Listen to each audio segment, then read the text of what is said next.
Well, joining us now here on Glenn Clark Radio, a man who I imagine is still riding high after his Kansas Jayhawks won the national championship on Monday. I know he was down in New Orleans. And a man that we got to know for a little bit this season and in unique circumstances as he ended up being the interim head coach at the University of Maryland and helped guide the ship for what was obviously a very difficult season for everybody. It's a pleasure to welcome to for the first time to Glenn Clark Radio, Coach Danny Manning, who's with us now here on GCR.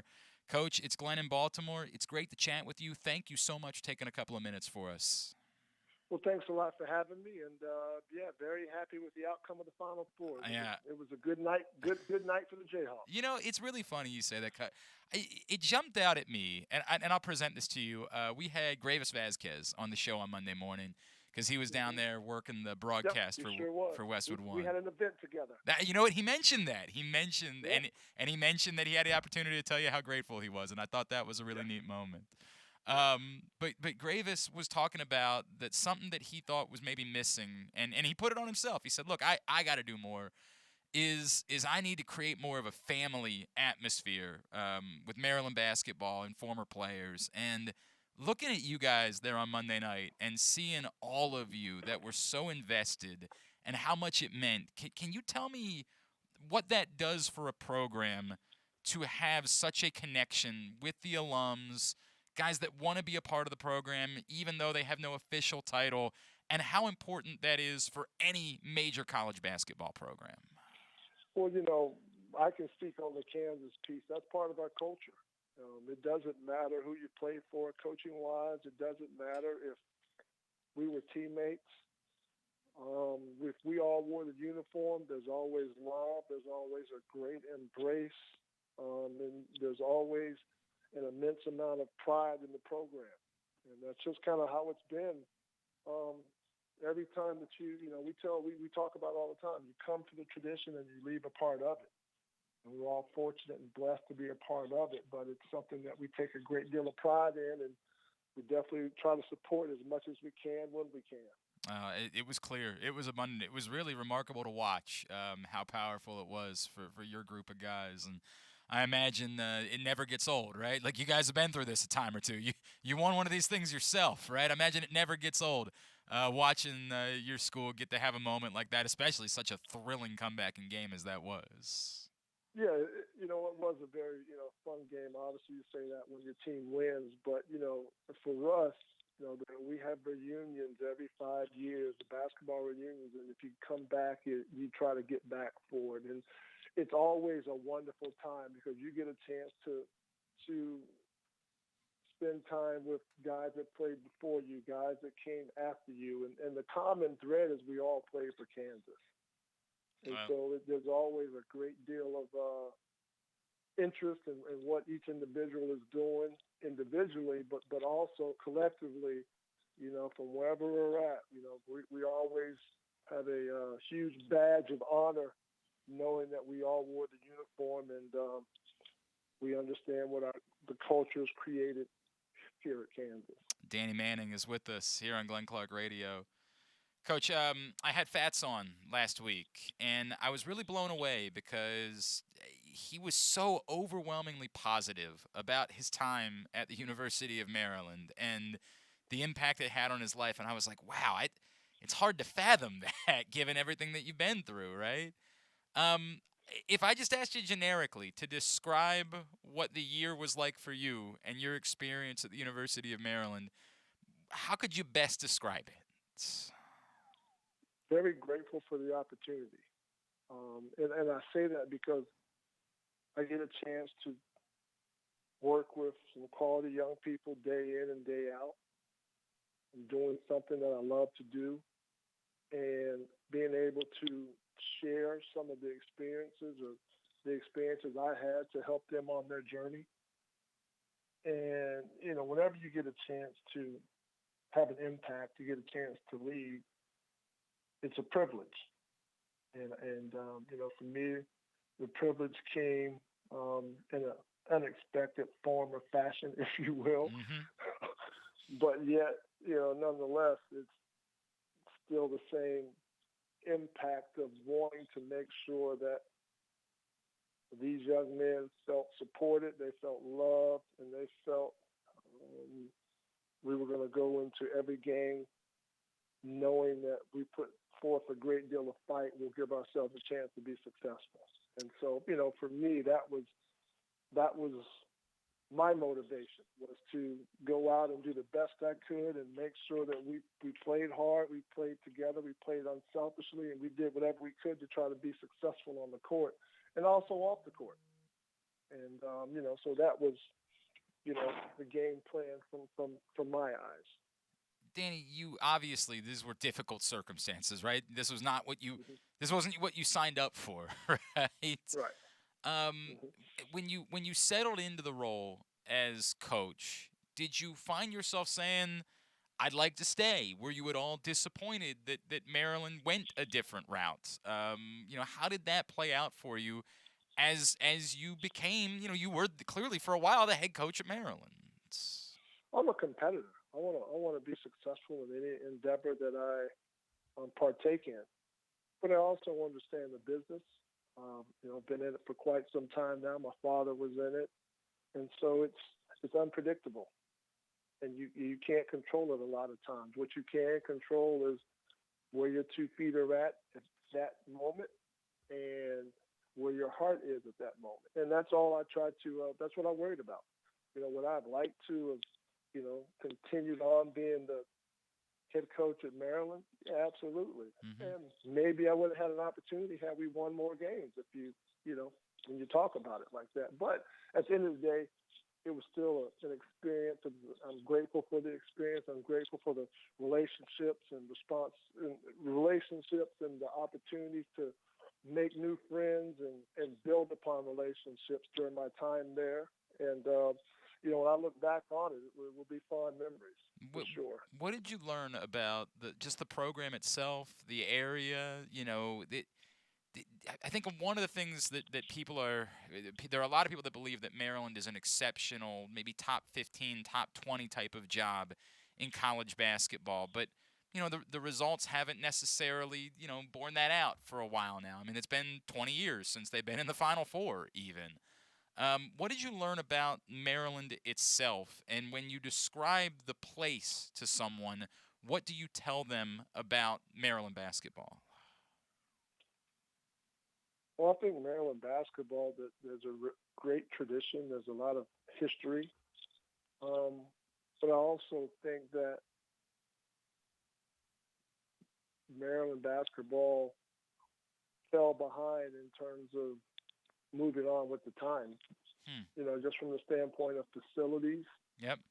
And things of that nature. It's yeah. I mean, you don't have a practice facility. Right. Correct. Right. Yeah. I mean, Hopefully that's going to change shortly. But you're right. Yeah, I mean, yeah. it's Hopefully, yeah. you You're know. right. It will change. It will change. But I'm just saying, like, the top programs in the country have a practice facility, and they've 1,000%. had one for a while, right? Right. And so I think the potential is definitely there with the history and tradition of the program, but I think facilities got to catch up and put them back in the ballgame. Did you have a conversation with Kevin Willard at all? Would you be interested in have a conversation with him to tell him anything about the job? What's that? I cannot. Again, it comes off awkward to me when I think about it. But you guys are all in this business together. Mm-hmm. Well, I think Kevin knows what he's getting into. I've got no problem. We bump into each other out on the road, or we bump into somewhere and sit down and chop it up and visit. That's if that happens, that happens. Yeah. That's okay with me. But he's also got to create his own journey, his own path, and how he wants to do things, and move forward from there. So, I've taken over jobs where I've had a chance to speak with the coach that was there before me, and I've taken over jobs where I haven't had those conversations. And at the end of the day, you still have to do what you feel is best for the program under your leadership. He is Danny Manning. He's with us here on Glenn Clark Radio. Danny, I wanted to ask you about a couple of the young men that you worked with, and in particular, in Baltimore, we're very selfish here, and we love Baltimore. When Baltimore kids get to have success at Maryland, it means more to us. It's just the way that it is. And what we saw from Juju last season, it really felt like there was something there and the potential for him to become a true star in the coming years. What did you learn about Juju? And I guess we still have to wait for him to officially declare, but we see him still working out at Maryland and acting like he's part of the program moving forward. How special do you believe that young man is capable of being? I think Julian is scratching the potential of what he's going to be as a basketball player. And I say that for a lot of different reasons. And the first thing I'll say is, a lot of times when you're a big guy in high school, you don't consistently get to play up against guys of your size night in and night out.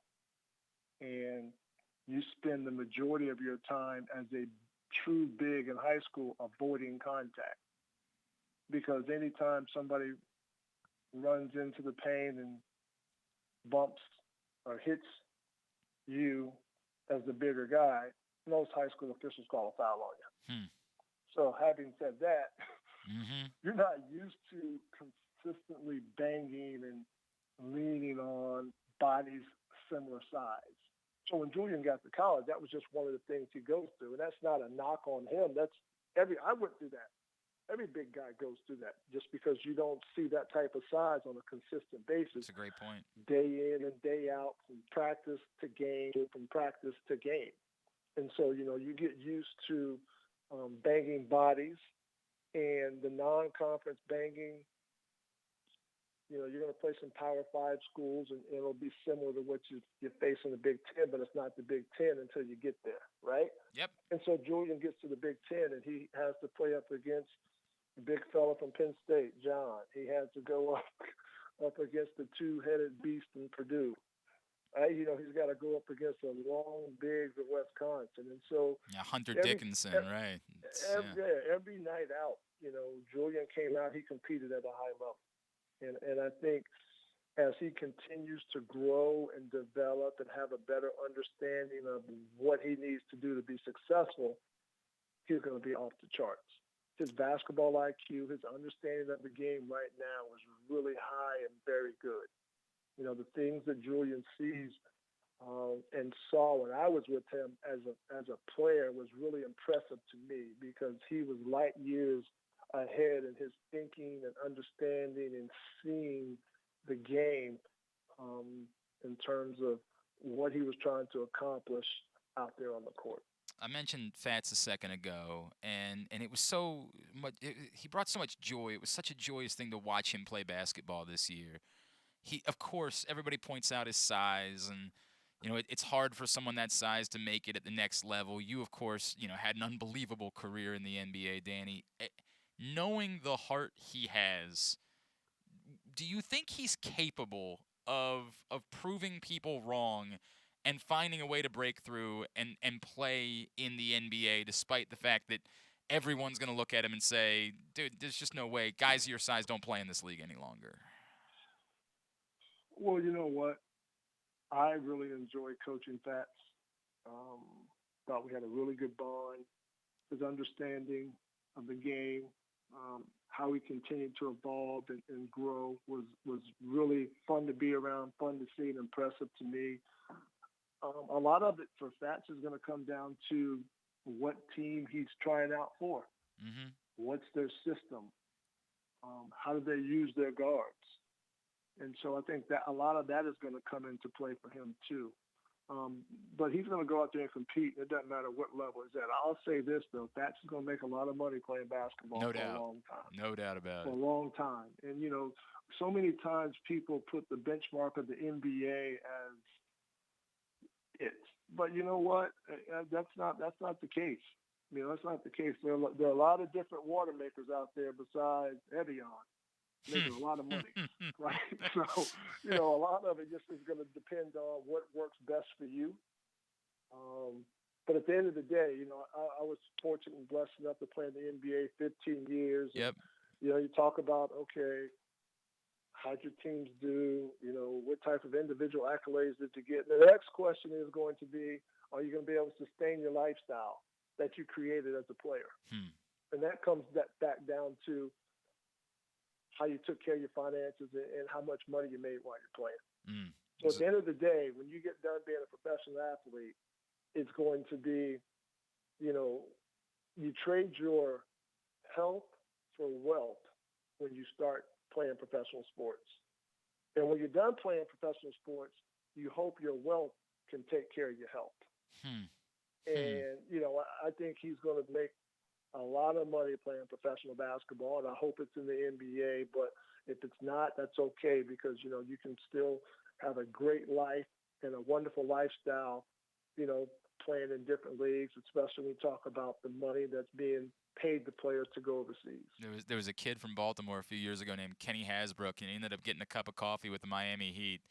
And he called me one day. He video called me, and he was sitting on the beach in Ibiza, and he looked around and he said, "Yeah, bro, how do you think my life's going?" And I was like, "Yeah, I think you're doing all right, my man. I think Yes, you're all right." yes, Hey, yes. And here's the deal too, and I share this with a lot of the younger players that I coached at Kansas and players that came after me at Kansas. I was like, wanting to play in the NBA is wonderful. I said, but you can't beat guaranteed money. You don't turn down no guaranteed doubt, money overseas no doubt. to go somewhere on a tryout basis to try to make a team. You don't do that. You don't. From the standpoint of a business decision, that's a tough one to make. I'm gonna give you a contract, and if you make it, good, or I'm gonna give you another contract that is guaranteed. I'm taking the guaranteed money. I mean, I don't blame you at all. Not even a little bit. I think it would almost be crazy not to. Danny, if I could, I know I'm gonna have to let you go here because you're doing more of these today. But you, every year, it's been a while. We're still looking at technically the last Big Ten team to win a national championship was Maryland, but when they were in the Hmm. ACC in 2002. And with another kind of disappointment, there are a lot of critics that say the style of play in the Big Ten that's not going to work. You can't win national championships that way. After spending a year in the conference, what do you make of the criticisms of the style of play? Is there any legitimacy to the idea that if you want to make deep runs, if you want to win national championships at places like Maryland, you might have to buck the trend of just trying to compete playing Big Ten styles of basketball? I just think that's hogwash. Just to be honest with you, that's the adjective I'll use. The Big Ten is to me was probably one the toughest league that I've ever had to coach in. To be honest with you, across the board, top to bottom, just because the styles of play. I mean, they're similar to a certain extent, but everybody has a unique spin on it. But you know, the basketball, the pure basketball, was really impressive to me. The different coaching styles, challenging, and then of course you have great players and really fun venues to go into and play. So for me, the Big Ten, I got a chance to check off a bunch of bucket list venues that I never had a chance to go into, but I've watched on TV many, many, many times, being a part of the Big Ten this last year. So I do think teams from the Big Ten can be successful in the NCAA tournament and go on long runs, but it's hard, and people don't understand that. It is very hard, it's very challenging, and a lot of things have to work out in your favor for that to happen. And a lot of times the casual fan doesn't get that. Can I ask what's next for you? Can I ask what if there's something I can plug for you? What the plan is now moving forward for Danny Manning? But I don't know right now.